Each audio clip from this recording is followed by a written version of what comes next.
In this segment, we're going to talk about accountable masculinity rule number 5. Shout out to this brother right here for his discussion and telling his story about this. For those of you who don't know what accountable masculinity rule number 5 is, it is called sexual discipline. Just because you can doesn't mean you should reciprocate the sexual attention and attraction of everyone that shows it to you. Too often, men are demonized for having a promiscuous appetite, but at the same time, those men never get the grace that they deserve because they've been raised in hypersexual environments. Many times, hypersexual men have been raised by hypersexual women. And the hypersexual children that come out of these situations are innocent and they never get the opportunity to reclaim their identities until they reach a certain age of maturity and experience and they recognize that they have to change for their own survival. That's where rule number 5 comes into place. What accountable masculinity? Look in the sky, gets a bird, it's a plane, know it's some absolute game. Come tune in and see what we talking about, man. If you know, you know. I'm going to help free a lot of men right here. So please, brother, listen to me, man. Listen. I was introduced to the spirit of lust at 6 years old. Now, remind you, I already come from a family of hoish men. I'm just keeping it real. Like, I'm not on here to talk no BS, man. I'm giving y'all the real, man, because that's how you help people life. But I was also introduced to the spirit of lust at 6. There's no way a 6-year-old, should have been licking on no vagina and sucking on no nipples at 6 years old. My cousin was 19. And then get this little wee played with it to stand up for her and she get off on him. So instead of looking for G.I. Joes and stuff like that, I was looking for where the ass at. You gotta, if you ain't never went through this type of thing, you don't understand this type of battle. But for the men who have been touched, that have been introduced to things that they shouldn't have been introduced to at an early age, you feel where I'm coming from, brother. That spirit of lust, when it jumps on you, it becomes a normal in a way. Until I got married. Until I got married and I realized that's not a crown to wear, to be able to slay multiple women and be with multiple women. That's not a crown, man.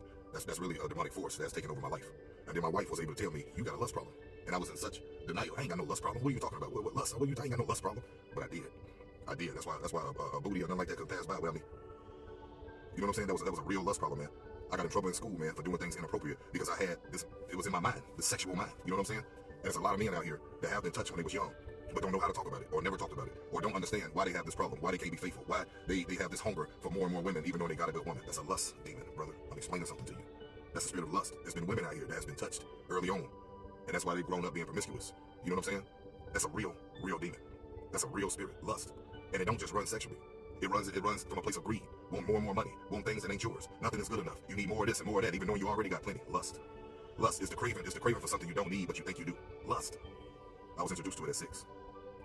And I've had to fight and deal aggressively with that demon in order to defeat it because it's a big one. And when it jump on you, it feels like a normal, like I said. You know what I'm saying? I'm an attractive man, obviously, right? So to be able to slay multiple women, man, was a crown. It was a crown. Until I got into a marriage that challenged that crown. That is not a crown. That is a demon. That ain't nothing cool. You damaging your soul. Being with multiple women. Here, there, everywhere. Women just at will, at your dispense. That's not a crown. That's a demon, once again. That's not of God. That's damaging your soul. That's what makes it hard for you to focus on the things that you need to focus on in life because you battling a lust demon. That's really a trauma. Especially if you've been touched early on, man, and you grow up throughout your life living with this normal. It's not normal, brother. It's not normal. Listen to somebody who has walked this walk. See, anybody who hasn't walked this battle right here, they can't tell you about this battle, or they can misjudge this battle and say, no, it ain't that deep. But they never been touched. They never been introduced to things that they shouldn't have been introduced to at an early age. This is a real battle, and there's a lot of men out here that battle with this that don't talk about it, but I'm talking about it today. I ask God that if you battling with the spirit of lust, brother, that He deliver you the way He has delivered me. I thank God for giving you the strength to be satisfied of where you are, whether you got a girlfriend or a wife, or you're a single man waiting to be a husband, ready to be a husband, or you're just trying to protect your soul, man. Keep your soul clean from sleeping with all these women. Lust, once again, is a very real thing. And I battled it for many years. And it was on me like in a double way. Because like I said, I come from a family of hoish men.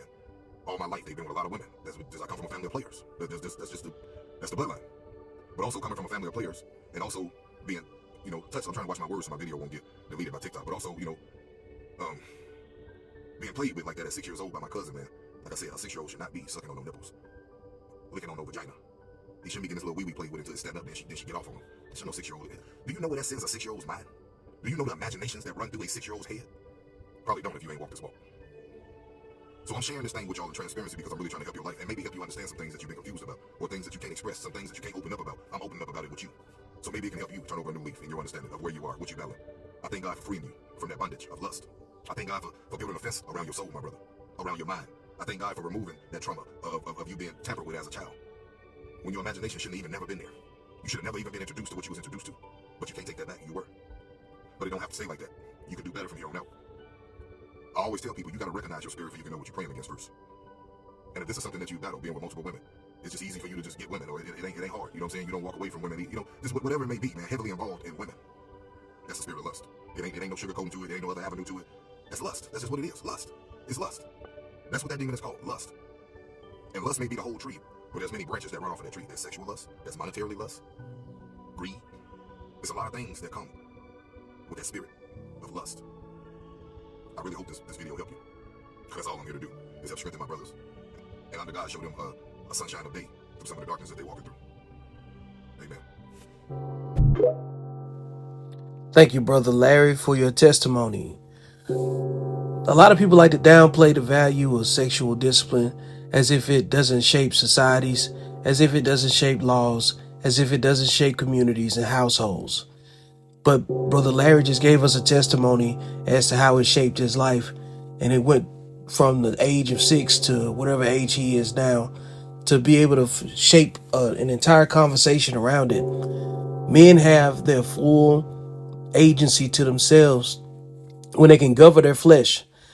But if they cannot govern their flesh will govern them, and it will get them into trouble. Because if you're not a predator, you're prey. And generally speaking, if you're out using your flesh to conquer other people, eventually you will be preyed upon and not prayed for. So that is something that is driven very, very hard in this book that I've written called Accountable Masculinity. It's about identifying a disciplined man in you. See the book right there. Go catch that on Amazon. But the point being is that you have to have full control over your body. And that starts within your mind, because you are what you do. And if you see the 2 V's, then you already know you're in the place to be. And that's accountable masculinity. Leave your feedback in the comments. Let's go.